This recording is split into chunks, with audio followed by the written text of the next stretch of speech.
Insulin merupakan hormon yang memungkinkan tubuh kita menggunakan glukosa yang akan digunakan sebagai energi. Penderita DM selalu makan, tapi glukosa dalam makanan tidak bisa digunakan untuk sel sebagai energi, maka tubuh akan melanjutkan mekanisme alternatif. Apa mekanisme alternatif yang bisa digunakan tubuh untuk mendapatkan energi?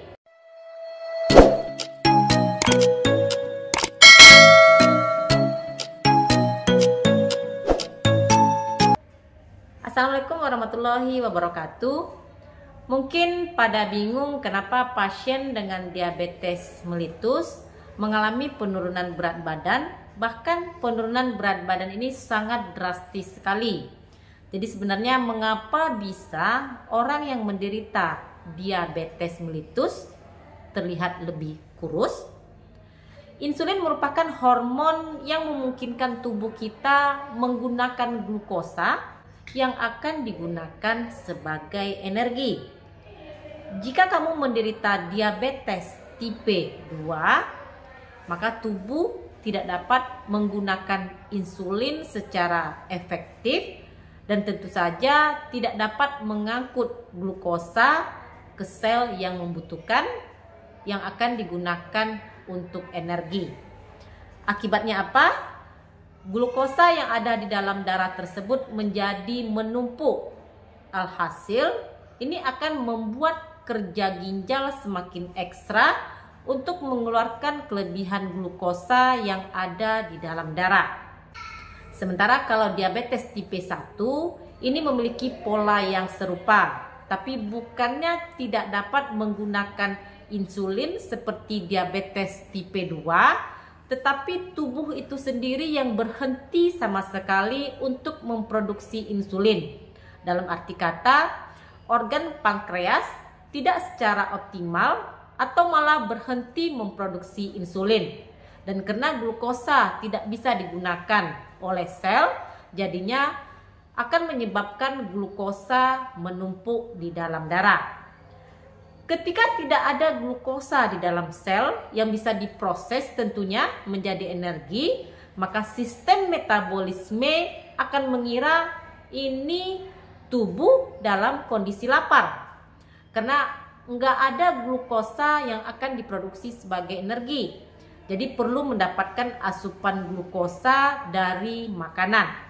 Makanya penderita DM ini mengalami salah satu gejala banyak makan. Karena tubuh mengira tidak ada glukosa yang bisa digunakan sebagai energi. Berarti harus mengkonsumsi makanan terus-menerus lagi, dan lagi. Dan karena sering makan, jadi glukosanya akan semakin meningkat di dalam darah. Padahal glukosa ini tidak bisa digunakan sebagai energi. Selanjutnya bagaimana? Saat penderita DM selalu makan, tapi glukosa dalam makanan tidak bisa digunakan untuk sel sebagai energi, maka tubuh akan melanjutkan mekanisme alternatif.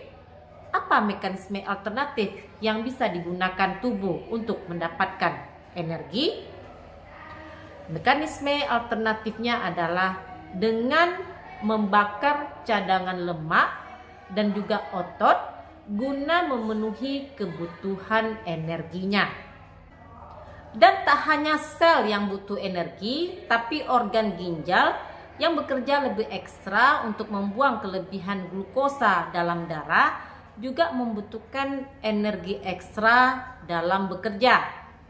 Sehingga proses penyaringan oleh ginjal yang membutuhkan energi tambahan ini menyebabkan semakin banyaknya cadangan lemak dan juga otot yang akan dipecahkan sebagai energi. Inilah alasannya mengapa penderita diabetes mengalami penurunan berat badan.